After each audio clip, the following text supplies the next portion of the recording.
بسم اللہ الرحمن الرحیم۔ السلام علیکم ورحمۃ اللہ وبرکاتہ۔ نبی کریم صلی اللہ علیہ وسلم کی حیات طیبہ کا ایک ایک لمحہ ہمارے لیے اسوائے کامل ہے۔ آپ علیہ الصلوۃ والسلام میدان جنگ میں آپ کی شان بے مثال تھی۔ آپ کی حیات طیبہ میں صلح میں بھی عظیم تھے اور میدان دعوت میں بھی حدیبیہ کو ایک خاص اہمیت حاصل ہے۔ آقا کریم علیہ الصلوۃ والسلام عمرہ کرنے کے لیے ذوالقعدہ 6 ہجری میں مدینے سے مکہ روانہ ہوئے۔ آپ کے ساتھ 1400 صحابہ کرام تھے، سب نے احرام باندھ رکھے تھے۔ قریش کو اس کی اطلاع ملی تو انہوں نے آپ صلی اللہ علیہ وسلم کو مکہ آنے سے روک دیا۔ نبی کریم صلی اللہ علیہ وسلم جنگ نہیں کرنا چاہتے تھے۔ آقا کریم علیہ الصلوۃ والسلام نے حدیبیہ کے مقام پہ قیام فرمایا اور کوشش کی کہ قریش قریظی سے باز آ جائے۔ کافی دنوں کے بعد بالآخر جسے صلح حدیبیہ کہا جاتا ہے، حدیبیہ نبی کریم صلی اللہ علیہ وسلم اور قریش کے درمیان ایک معاہدہ طے پایا۔ آپ کے پاس کئی قبائل کے سردار آئے۔ ان لوگوں کی آمد اور نبی کریم صلی اللہ علیہ وسلم کے مقام پر قیام کے دوران جسے پڑھ کر نبی کریم صلی اللہ علیہ وسلم کی مجلس کا منظر سیرت نگاروں نے محسوس کیا ہے۔ اخلاقی قریبانہ اور جرات مومنانہ جو نبی کریم علیہ الصلوۃ والسلام کا انداز ہے، اس کا بہت خوب اندازہ ہوتا ہے۔ ہم یہاں 2 سرداروں کی آمد کا تذکرہ کرتے ہیں۔ ایک تو بنو ثقیف کا سردار عروہ بن مسعود تھا اور دوسرا احابیش قبائل کا سربراہ حلیس بن ذبان بن علقمہ تھا۔ عروہ بن مسعود نبی کریم صلی اللہ علیہ وسلم کے پاس حاضر ہوا تو دوران گفتگو اس نے نبی کریم صلی اللہ علیہ وسلم کی ریش مبارک کو ہاتھ لگانا چاہا۔ اس پر حضرت مغیرہ بن شعبہ رضی اللہ عنہ نے سختی کے ساتھ اس کا ہاتھ پیچھے ہٹایا، مگر عربوں کے ہاں گفتگو کے دوران ایک دوسرے کی داڑھی کو پکڑنا ان کا معمول تھا۔ حضرت مغیرہ رضی اللہ عنہ کو اپنے کافر چچا عروہ کی حرکت نبی کریم صلی اللہ علیہ وسلم کے ادب و احترام کے منافی اور بہت ناگوار گزری۔ حضرت مغیرہ رضی اللہ عنہ نے عروہ اور حضرت مغیرہ کا باپ صرف بنو ثقیف میں سے تھے، بلکہ یہ دونوں ایک ہی خاندان سے تھے، دونوں آپس میں سگے بھائی تھے۔ یوں عروہ حضرت مغیرہ رضی اللہ عنہ کا چچا تھا۔ عروہ نے جب نبی کریم صلی اللہ علیہ وسلم سے ان کی شکایت کی تو نبی کریم علیہ الصلوۃ والسلام نے مسکراتے ہوئے فرمایا کہ یہ تمہارا اپنا بھتیجا مغیرہ بن شعبہ ہے۔ عروہ بن مسعود نے اپنے بھتیجے مغیرہ بن شعبہ کو بہت برا بھلا کہا۔ حضرت مغیرہ رضی اللہ عنہ صلح حدیبیہ سے تھوڑا عرصہ پہلے ہی مسلمان ہوئے تھے۔ قبول اسلام کے بعد ہجرت کر کے مدینے پہنچے اور جب نبی کریم علیہ الصلوۃ والسلام عمرے کے لیے مکہ روانہ ہوئے تو یہ بھی شریک سفر ہو گئے۔ یہ بیت رضوان کے چوڑے چکلے سینے اور لمبے مضبوط ہاتھوں والے تھے۔ زمانہ جاہلیت میں شرکا میں سے ہیں، یہ قبیل جثہ تھے۔ ان کا مشغلہ لوٹ مار تھا۔ کئی مرتبہ لوٹ کار کے دوران ان کے ہاتھوں کئی آدمی بھی قتل ہوئے، جس کے نتیجے میں بنو ثقیف کو خون بہا کی بھاری رقم ادا کرنا پڑی۔ ایک واقعہ بازار اکاس کے قریب ہوا۔ عروہ بن مسعود نے اس موقع پر دل کی بھڑاس نکالنے کے لیے ان واقعات کا تذکرہ کر کے مغیرہ کو ہار دلائی کہ اس نے ہمیشہ خاندان اور قبیلے کے لیے بدنامی کا سامان فراہم کیا اور اپنے بڑوں کی ناک کٹوائی۔ اسی طرح ایک مرتبہ بنو مالک کے 13 افراد بھی ان کے گروہ کے ہاتھوں قتل ہوئے۔ چچا نے بھتیجے کو اس جرم پر بھی یاد دلائی۔ حضرت مغیرہ کی سابقہ زندگی کے یہ واقعات بلا شبہ قابل گرفت تھے۔ انہوں نے کہا کہ میں نے یہ سب کام جاہلیت میں کیے تھے، اب میں اسلام میں داخل ہو کر ان سب سے توبہ کر چکا ہوں اور اللہ مجھے معاف فرمائے۔ عروہ کا غصہ پھر بھی ٹھنڈا نہ ہونے پا رہا تھا۔ اس حوالے سے تفصیلات بھی مورخین نے بیان کی ہیں۔ سیرت ابن ہشام میں عروہ کی گفتگو کے ضمن میں بیان ہوا کہ نبی کریم صلی اللہ علیہ وسلم نے سیرت ابن ہشام میں عروہ کی گفتگو کے ضمن میں بیان ہوا ہے کہ اس نے نبی کریم صلی اللہ علیہ وسلم سے کہا، اے محمد، اگر تمہارے اور قریش کے درمیان جنگ ہوئی تو یہ تمہیں بہت خطرناک نتائج و عقاقب کا سامنا کرنا پڑے گا، بلکہ نہ تو خون صرف بڑی خون ریزی ہوگی۔ میں تمہارے گرد جن لوگوں کو دیکھ رہا ہوں غیر معروف سے لوگ ہیں، مجھے تو ان کے نام و نسب کا بھی کوئی پتہ نہیں، مشکل وقت میں تمہیں اکیلا چھوڑ کے بھاگ جائے۔ حضرت ابوبکر صدیق رضی اللہ عنہ نبی کریم کی نشست کی پچھلی جانب کھڑے یہ گفتگو سن رہے تھے، ان سے ضبط نہ ہو سکا۔ انہوں نے سردار ثقیف کو مخاطب کر کے فرمایا، اے لات کے پجاری، کیا ہم اپنے آقا کو جو ہمیں اپنی جانوں سے زیادہ عزیز ہیں چھوڑ کر الگ ہو جائیں گے؟ تجھے ہمارے بارے میں بڑی غلط فہمی ہے۔ حضرت ابوبکر صدیق رضی اللہ عنہ کے سخت جواب پر عروہ کچھ پریشان سا ہوا اور اس نے نبی کریم صلی اللہ علیہ وسلم سے مخاطب ہو کے کہا، اے محمد، یہ کون شخص ہے؟ اب عروہ کو ابو بکر رضی اللہ عنہ اور ان کے احسانات یاد آئے۔ یہ ابو بکر ابن قحافہ ہے۔ نبی کریم صلی اللہ علیہ وسلم نے فرمایا، زمانہ جاہلیت میں حضرت ابو بکر رضی اللہ عنہ نے اس پر کئی احسانات کیے تھے۔ وہ ایک مرتبہ خون بہا کی رقوم ادا کرنے سے عاجز آ گیا تھا تو اس نے تمام عرب قبائل کے اشراف سے مدد مانگی تھی۔ حضرت ابوبکر صدیق رضی اللہ عنہ نے ایک قطیر رقم کے ساتھ اس کی مالی مدد کی۔ اسے یہ احسانات یاد آئے اور اسے یہی کہتے بنی کہ اے ابوبکر، بخدا میں بھی تمہاری سخت بات کا جواب سختی سے دے سکتا تھا، مگر تمہارے احسانات نے میری زبان بند کر دی۔ بنو ثقیف کا بت لات تھا اور اس کا معبود طائف میں تھا۔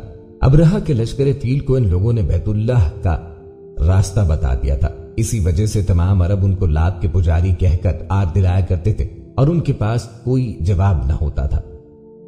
وہ در حقیقت محض اس کی چالاکی اور مسلمانوں کو مرعوب کرنے کا ایک حربہ تھا۔ عروہ بن مسعود نے اس موقع پر نبی کریم صلی اللہ علیہ وسلم سے جو گفتگو کی، جب اس نے واپس جا کر حضور صلی اللہ علیہ وسلم سے اپنی ملاقات کی رپورٹ مرتب کرنے کو کہا تو جو قریش کی مجلس میں پیش کی تو وہ بالکل مختلف تھی۔ اس نے تسلیم کیا کہ محمد صلی اللہ علیہ وسلم کے ساتھ ان کی شیدائی و فدائی موجود ہے۔ اس کا خلاصہ یہ ہے کہ میں قیصر و کسریٰ اور نجاشی جیسے ہیں۔ اس کے جو الفاظ مورخین نے نقل کیے اور وہ کہتے ہیں کہ خدا کی قسم میں نے محمد کی مجلس میں جو منظر دیکھا ہے، تاجداروں کے درباروں میں جاتا رہا ہوں، کسی بڑے سے بڑے بادشاہ کے ہاں بھی نہیں دیکھا۔ ان کے تمام ساتھی اس پہ اپنی جان قربان کرتے ہیں۔ ان کی عقیدت کا حال تو یہ ہے کہ محمد وضو کریں تو ان کے اصحاب پانی کا قطرہ زمین پر نہیں گرنے دیتے، وہ اس پانی کو اپنے جسم اور کپڑوں پہ مل لیتے ہیں۔ اس کے اشارے ابرو پر اس کے سبھی ذاتی تعمیل حکم کے لیے رپکتے ہیں۔ تم خود سوچ لو کہ اس کا مقابلہ کرنا کتنا مشکل ہے۔ دوسرا سردار حلیس بن زبان بن القمہ مختلف قبائل کے اتحاد کا سربراہ تھا۔ یہ اتحاد ان بعض قبائل پر جو احن بیش کے نام سے معروف تھے، یہ اطراف مکہ میں رہتے اور قریش سے ان کے دوستانہ تعلقات تھے۔ اس سردار نے جب نبی کریم علیہ الصلوۃ والسلام اور ان کے ساتھیوں کو حالت احرام میں دیکھا تو اس پاکیزہ قافلے کے ماحول اور کیفیت نے اسے مسحور کر دیا۔ اس کے ذہن میں جو تصورات تھے وہ سب کافور ہو گئے۔ اس نے اپنی آنکھوں سے دیکھا کہ پورا قافلہ احرام بند ہے، اپنی گردنوں میں پڑے قلادوں کے ساتھ اعلان کیے دے رہے تھے کہ یہ کوئی جنگی مہم نہیں۔ وہ تو نبی کریم صلی اللہ علیہ وسلم سے ملاقات کے بعد کوئی بات کیے بغیر ہی واپس پلٹ گیا، حالانکہ قریش نے اسے بھی سمجھا بجھا کر بھیجا تھا کہ ان لوگوں کو ہماری قوت سے مروب کرنا۔ اس نے قریش کو جا کر جو بات پیش کی اس کا خلاصہ یہ ہے کہ محمد اور اس کے ساتھی کسی جنگ کے لیے نہیں آئے، وہ تو اللہ کے گھر کی زیارت کے لیے اپنے گھروں سے نکلے ہیں۔ اگر تم ان کو روکو گے تو تمام احابیش قبائل ہرگز تمہارا ساتھ نہ دیں گے، مگر یہ ہرگز ممکن نہیں کہ ہم نے تمہارے ساتھ دوستی کا معاہدہ ضرور کر رکھا ہے۔ اللہ کی حرمتوں کو پامال کرنے لگو اور ہم اس میں بھی تمہاری حمایت کرنے لگے تو یہ ہرگز ممکن نہیں۔ نبی کریم علیہ الصلوۃ والسلام کی اخلاق برتری بت پرست قبائل اور ان کے سردار بھی تسلیم کرتے۔ افسوس کی بات ہے کہ آج آقا کریم علیہ الصلوۃ والسلام کی امت بحیثیت مجموعی آپ صلی اللہ علیہ وسلم کے اخلاق عالیہ سے بہت دور جا چکی ہے۔ ساری ذلت و پستی کا اصل سبب بھی یہی اخلاقی انحطاط ہے۔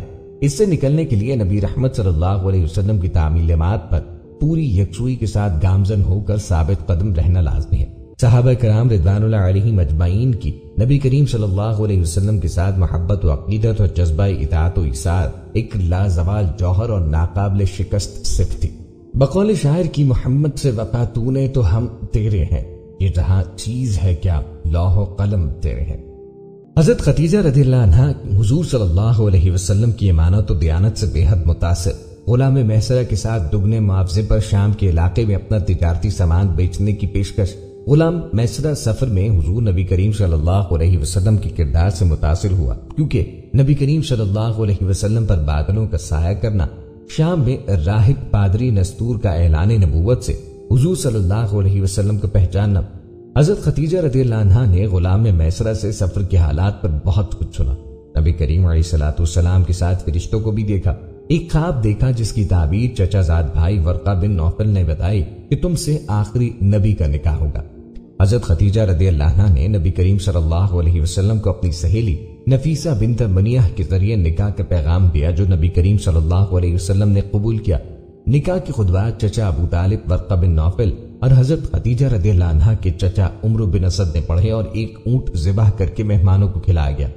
حضرت خدیجہ رضی اللہ عنہا امیر مگر امانت دار اور حضور نبی کریم صلی اللہ علیہ وسلم ظاہری طور پہ غریب مگر امانت دار، اور اللہ کریم کا فیصلہ ہمیشہ امانت داروں کے متعلق اچھا ہوتا۔ نکاح 25 سال کی عمر میں اور پہلی وحی 40 سال کی عمر میں، 25 سے 40 سال کے درمیان نبی کریم علیہ الصلوۃ والسلام کی اولاد بھی ہوئی، البتہ کیسے بچوں کو سنبھالا